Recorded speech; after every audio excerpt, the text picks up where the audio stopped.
Cello. Hi. I'm Kathy with a K Sometime radio broadcaster here in Honolulu with my Hawaii POV.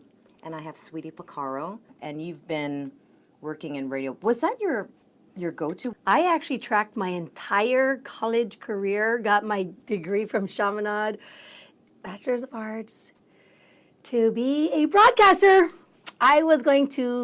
I actually told Joe Moore, I'm going to take your job. Can I have your job? He goes, you can have it. Television broadcaster. Okay. Every single tape that I ever had, all TV. I was going to be a news reporter. Worked at Channel 2. I interned there for a year. KHON. KHON, yes. Got my internship. I graduated from college. I got a call from Nestor Garcia. Nestor Garcia was there at the time. I worked with fantastic people, Ann Botticelli, Joe Moore, Kirk Matthews. Oh my gosh, he was so amazing. But I worked with all these wonderful journalists. And so when I interned, I thought, oh my gosh, this is great. And then I graduated. And then 2 weeks after I graduated from college, I got a call from Nestor Garcia saying, hey, Linda Coble is looking for a news assistant. And Linda Coble was with Perry and Price. And she was actually with KGMB.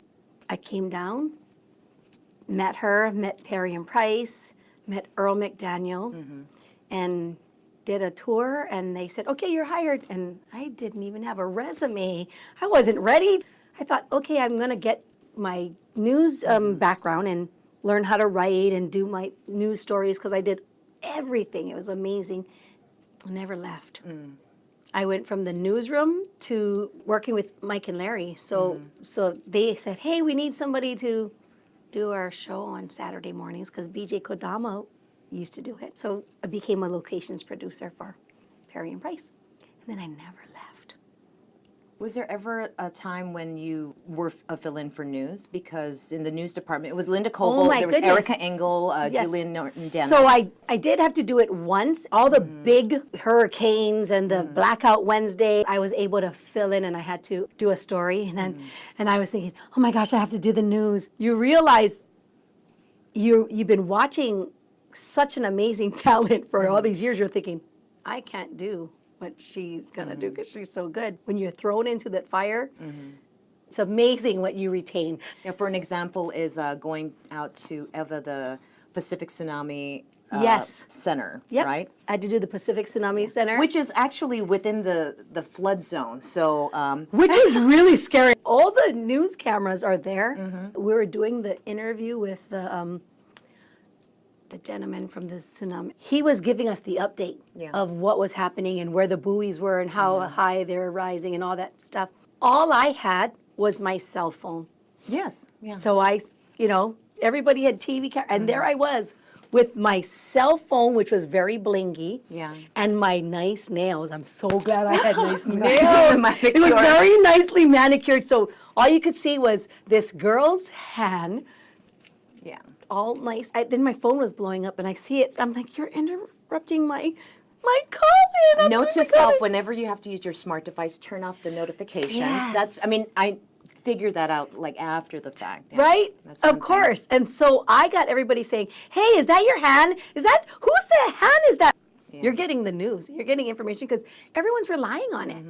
Everyone had to stay, and Mike and Larry, because they loved me so much, they said, you may go to safety now.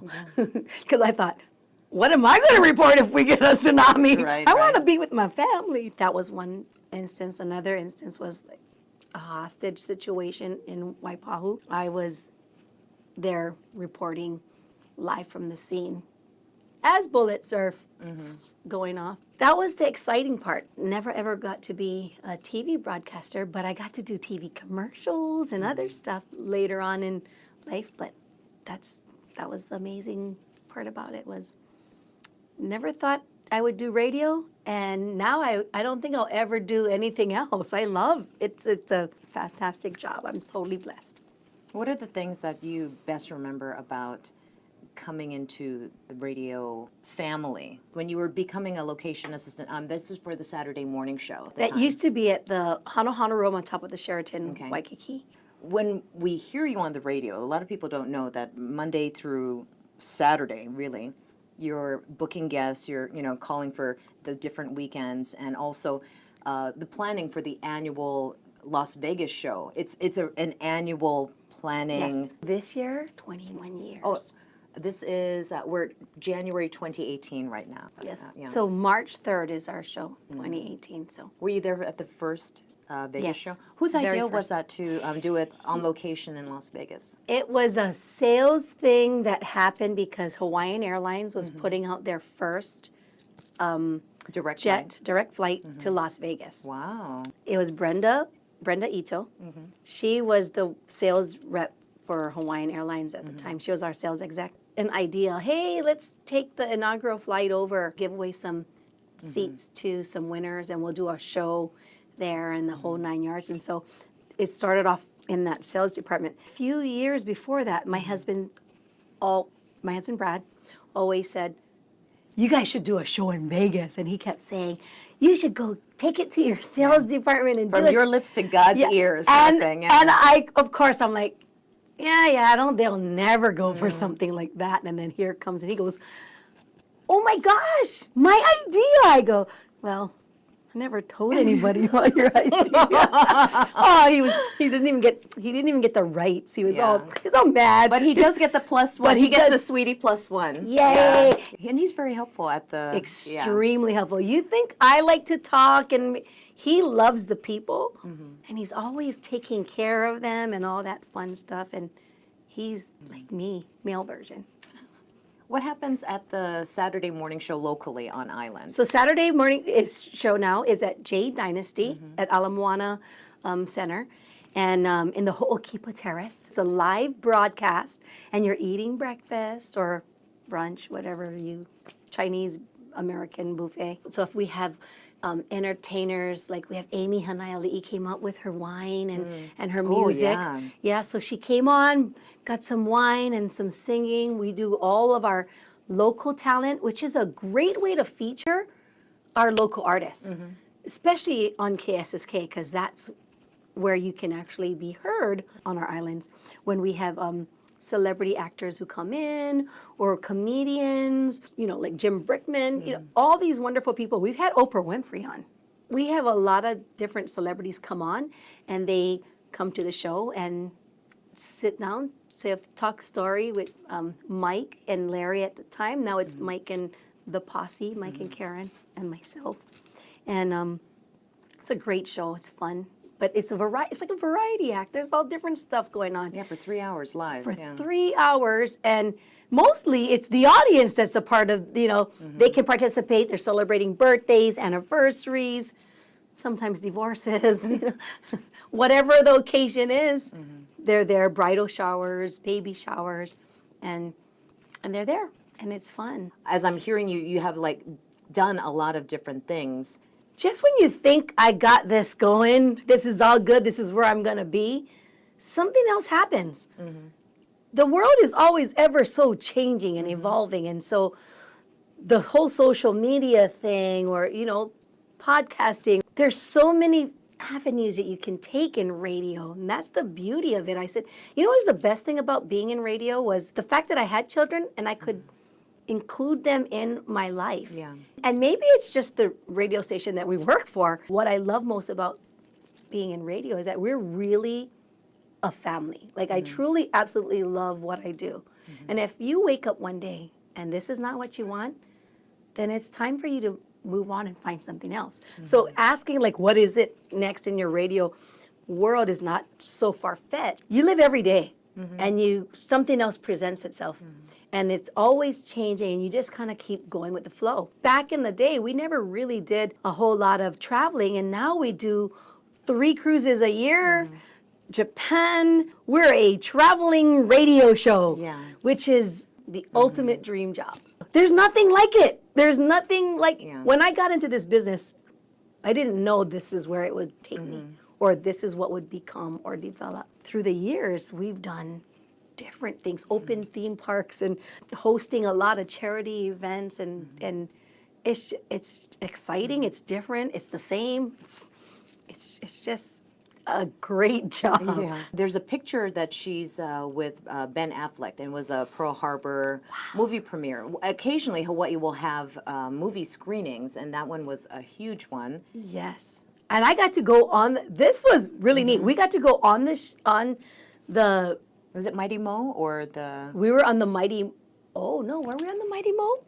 It was at Pearl Harbor. I just remembered that. No, we were at Pearl Harbor. No, it was on Mighty Mo. Gosh, it was a long time ago. It was on Fort Island. It was on it was on Mighty Mo. That's right. Yeah. Why I'm getting confused is we did a thing on Pearl Harbor. We did a memorial where we got to interview and meet Cuba Gooding Jr., Ben Affleck, Kate Beckinsale, Yeah. Josh Hartnett, and Dan Aykroyd. We did a live broadcast from the Mighty Mo, from the ship, and then we also did something from the actual memorial on Pearl Harbor, which was phenomenal. The picture that I have with Ben Affleck and Josh Hartnett and Dan Aykroyd was, we had a chance to interview them. They all came and sat at our table, Kate Beckinsale, and we got to interview, and all the media sat on a table, and they rotated the people. When we were doing the live broadcast, they would come in and out and do interviews. It was like speed dating. Yeah, it was. It was kind of cool. And we're like, we didn't have the selfie stuff back then. That's right? not the word for That it. It was like, wasn't- can you please can just you- stop down? And so I had to ask shink, somebody. shink, shink. I think, in fact, I think it was Disposable. Augie. I'm like, Augie, you can take my picture. Yeah. I'm talking to Ben, and you know what I'm really disappointed about? I had a recording that I sent that never got on the air. I don't know what, it got on the air, but it disappeared and it went into radio heaven, I guess. But I had Ben Affleck saying that he loved me. I did! I had him saying that sweetie, I love you, or I love you, sweetie, or whatever that was. I had it on recording. I believe you. Don't know where it is. I got to work with Mario Lopez. Oh, okay. Dimples. I just know him from the Dimples. Yeah. He is real. I mean, he was just real down to earth. Like we're literally chilling out and hanging out. We used to do the Easter Seals telethon, and it was 2 days of fun stuff, jumping in Bouncy house. bouncy house. Brand And- name. Yeah, whatever it was. So the year before that, he and I are chilling out. He's like, hey, where's the place to hang out? And I was like, hey, I'm old. I have no idea. Let me ask my kids. Then the next year, he was dating the Doritos girl, Allie Landry. And she was gorgeous, right? Still is gorgeous. Oh, she's still Yeah. gorgeous. But so we're doing our live thing. Oh, and we're in. And he jumps and he literally takes me out. Boom! Like, and this is live. And it was so hilarious. She's like, oh my God, I think I killed Sweetie Pacarro. I don't have it on tape, but I wish they kept it, or that would have been just, I mean, blooper reel of all Or I could times. just have as a demo reel. That would just Demo be reel. fantastic. Things not to do Yeah. in a bouncy house. Things live. Sweetie's willing to Yes. do for stunting. That's, Oh my yeah. gosh, it was so hilarious. Allie's face was like, oh my God, you just took out Sweetie. But it was, oh my gosh, that was fun. Perry and Price used you as their their stunt girl. Activities to do. They would be like on the Absolutely. road. They were brilliant that way. They're like, you what? You're gonna jump out of that plane? Sure, you should do it. You're gonna go down that slide at the water park at the time. What is it, Wet and Wild now? You're gonna be the first person to go down that slide. Lucky for you. And it was me and Kala'i Miller and Jason Momoa. Kala'i Miller and I going down at the same time. It was, I mean, not at the same time, but simultaneously. yes. So I had the microphone in a plastic bag, and I did the Shout thing. out to Del Machado. Yes. and then Michael Perry ended up in the water at the end of the whole thing. The Baywatch guys picked him up and tossed him, and Mike and Larry were brilliant that way. Going to Vegas on that at the Stratosphere, I did all live broadcasts from every new ride that opened in Vegas. The roller coaster ride at New York, and all you could hear me doing was, ah! Ah! My partner was always our engineer who would come up, not Dale, but it was Hugo Buring, God rest his soul, he passed. I have this picture of us on the, I believe it's one of the, either the roller coaster ride or the Stratosphere, where they catapult you up into the air and then drop you where you lose all air. You're 1,000 feet above ground. Just imagine being at the top of the stratosphere. It gets up and it free falls you down and then back up, drops you again. And they make you sign a waiver, and they're so intense about like you can't have anything on there. So they literally, I had a cell phone in a fanny pack, which is how I communicated, right? I had earphones duct taped to my neck so that wouldn't fly off, because if that flew off, it would kill somebody on the bottom of the ground. You know, they're like, make sure you're da-da-da-da, and I'm getting ready. I'm like, okay. And then they do the check, and they forgot to strap me in. Shut it down. Well, you're here, so I'm not, it worked out, but. I was like, oh! And they forgot to Cross-check, yeah. cross-check. And right before, they're like, okay, everybody's set, everybody's ready. And I went, I'm not strapped in. They're like, oh my gosh, like the poor gentleman almost had a heart attack. Like, oh my God, I was so concerned about you. I would have been flying out on the radio. Gosh. Then they strapped me in and fun stuff like that. I get to be the rover. Go sell newspapers for Kids Day. Oh, I love that. Love that stuff. So It's like $1 paper, and $1. then people drop a tip that Yes. all goes to the Yes, and I charities, yeah. would bring my son out, and he'd go, holla for $1. After a while, he was the better salesperson, and he's cuter. So, you're not going to do it. I got to include my kids. They And even grew up. on the Saturday morning show, I see Courtney roaming around, yeah. Courtney, they grew up on the radio, and they had to work. When we were trying to figure out Courtney's graduation party, she wanted a graduation party. She goes, can I have it at the time? It was Jimmy Buffett's. Oh. She goes, can I have it at the show? I mean, and I said, absolutely. And then we did that live broadcast of Courtney's graduation party. So everybody could come to Courtney's graduation party. The whole state, the whole world. Radio memories. There's one thing I learned in radio. There's Yeah. always something that will go not the way you planned, Yeah. but the beauty of things is being able to work quickly on your feet. You can't stress out over it. Radio is live. You can't edit. You can't do. So you have Not to like work. this. Yeah, This yeah. is just super edit. You have to work. You have to be able to just pick up and do your thing. And that's the amazing part. It really is when you look behind the scenes and you see how much work really goes into it, you be like, oh. Yeah. You came in through the news aspect Yes. and then becoming a radio personality. Man, with the I even did Yeah. reception work, and I did traffic. I did traffic. I think I did everything. I was in promotions. I think I did almost everything except for engineering. For me, I think my personality or who I am, I've always been that person. If you knew Were me, you a cheerleader? I was a cheerleader. I married the football quarterback. Yeah, but I was always that.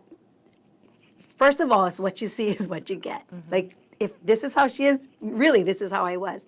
When I was 3 years old, I would talk to complete strangers walking down the street going, hey, where are you going? Are you catching the bus? Where are you going? Hi. You know, like, I would always talk to people, and my mom used to say, stop talking to strangers. You know, but I love life. I love people. And I always thought that if I can make one person smile in the day, whether it's a person walking by saying good morning, good afternoon, smiling, if I can make someone smile, it doesn't cost anything to smile or to smile at someone else. It might change that person's day. What started that? What was the I don't know. I just jumping think point? I liked people to feel good.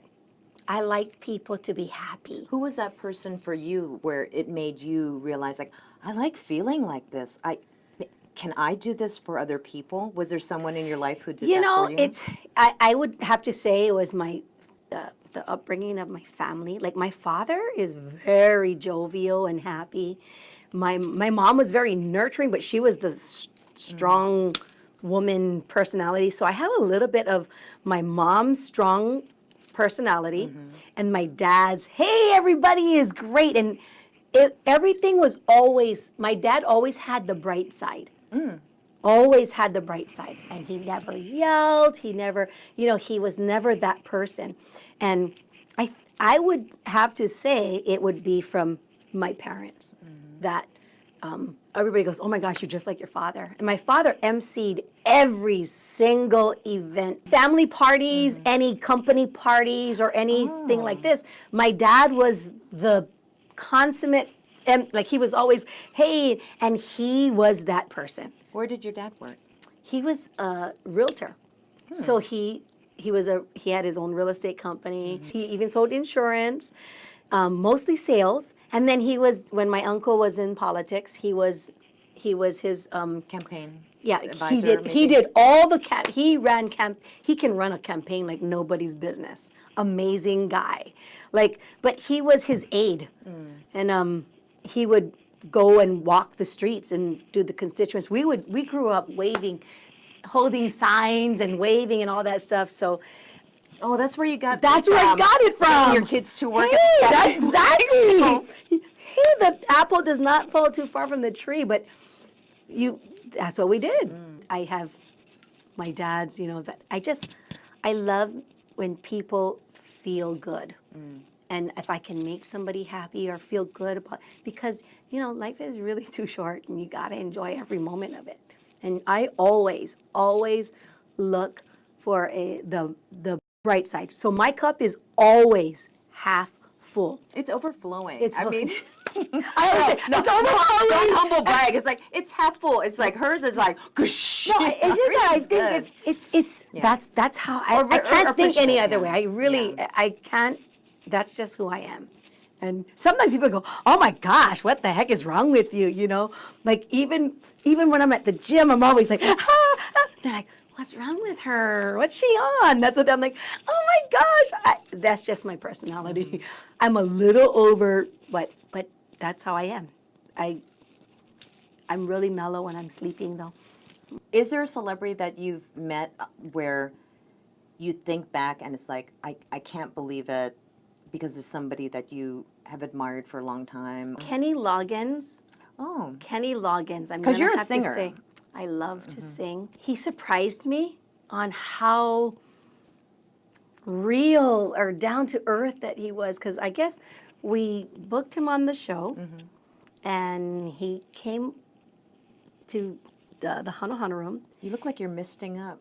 And no, You're like you're tearing up. The thing is, I didn't think he would be that. When you meet so many people, it's like if they're Kenny Loggins status, you think I'm not going to. I'm Kenny Loggins. You got it. He wasn't that guy. He was like he's watching people entertain, right? And then he's thinking. Then I'm like, "Hi, Mr. Loggins, you're up at 10:15," and he's like, "Oh, you can call me Kenny." I call him Mr. Loggins, right? Yeah. "Oh, Kenny." I'm like, "Okay, we have you performing on at 10:15," and he's like, "I'm performing?" And he's watching other people perform. So in his mind, he's already thinking, "Oh my gosh, I don't have my guitar." So I'm like, "Oh my gosh, did they not, your publicist not tell you and you see what's going on?" He's like, "Not to worry. Hold on. Give me a few minutes. Give me a few minutes."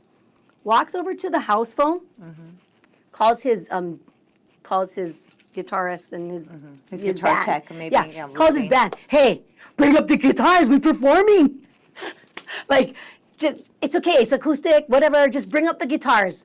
And he's like, "Okay." And we're on in 10 minutes, and I'm like, "Oh my gosh." Like, he goes, "Okay, they're going to be up when I'll let you know." And I'm like, "Okay." Like, I'm thinking, not like, "Do you know who I am?" Because I've had those people. "Do you know who I am?" And I'm like, "Oh, okay, whatever." And he comes up, plugs in, literally, like, "Do you want a sound check?" He goes, "Oh, oh, I'm good. Christopher Robin and I walked alone." And I'm like, "Oh my gosh." So no one knows that this interaction just happens. And of course, you plan for something and your heart starts beating going, "Oh my gosh, I want him to perform and this is live radio." And he was doing a concert. And so at the end of his segment, and people are just in awe because they're literally standing, 2 feet away. We're breathing the same breathing air. and he's performing and they're looking up and they're like, oh my gosh, he's so good. He was just real. Like, I'm just Kenny Loggins, and who cares if I made 1 million hits and all these, and he was real. Then he tells me, are you coming to my concert? So I go, oh no, I'm not. I'm so sorry. And he goes, well, why not? Because I don't have tickets. He goes, okay, we'll take care of that. Calls his guy. He goes, have 2 tickets for Sweetie at Will Call. I'll see you tonight. Call up my husband and say, we are going to Kenny Loggins tonight. And he goes, are you sure he wants me to come? Brad, he's not stupid. You got one good husband now. He's like, what? And he's joking like, Kenny Loggins, who's Kenny Loggins? I'm like, we better show up because he's going to be right there, like looking at the empty seats. And sure enough, we had right in the middle center, and he's singing and the whole time my husband goes, oh my gosh, he sings that song. He sings that song. He sings that song. Yeah, you gotta help him out, brother. You're like, shh. Yeah. Now I gotta cut loose, foot loose. He did that song too. And he did that song like the whole time. I was like, country boy, that's why, country boy, Kailua. No, I'm kidding. But he didn't know that he sang all those songs. And that was the year Cliff Richards proposed to Erica Engel at that show. Oh my gosh. Right? Chicken skin. I just got chicken skin just seeing that all over again. Cliff Richards was a production man extraordinaire, voice He with KSSK. had the sexiest. He could make anything sound amazing. He had that voice. He once said Sanyo oscillating fan, and it was pretty incredible. He was going, wow, I need the Sanyo oscillating fan. I did a soap commercial with him, and I was like, wow, Cliff. And he wrote well. And Erica Engel was our news, she was in our newsroom at the time. She had an amazing voice, too. Still great still voice. does. I mean, but she could write. She was a really good writer, too. So I was like, she's still writing. I was so happy for them. I'm like, I'm so glad I was there at that thing watching them get proposed, too. Yeah. Christopher. Whatever. It was really good. So is that like your big memory? That's Definitely one of them. But I love that. One day I'll meet John Travolta. That's who I really want to meet. But I met his wife, who was super nice. I'm like, oh, I really was just this. I was the president of the fan club. No, I wasn't. But I was in the John Travolta fan club. And she was all cute. Oh, that's so sweet. Kelly, can you bring him next time? Yeah. Yeah. People Bryson, James Ingram, all wonderful people. I got to meet Sally, Jesse, Raphael, and then the other one. Blonde hair, kind of a big, tall in stature. Oh my gosh. The only reason why I remember that was she came with no makeup. And she said, oh, there's people here. And she had this big brim hat. We got to meet Bill Cosby. He was really cool. Oh my God! He was really cool to us. Was he cool to you? Did he hit on you? He didn't hit on me. I'm feeling like I wasn't attractive enough. Oh my God. Maybe I had my husband with me. My husband said, I think I was with you. That's why he didn't hit on you.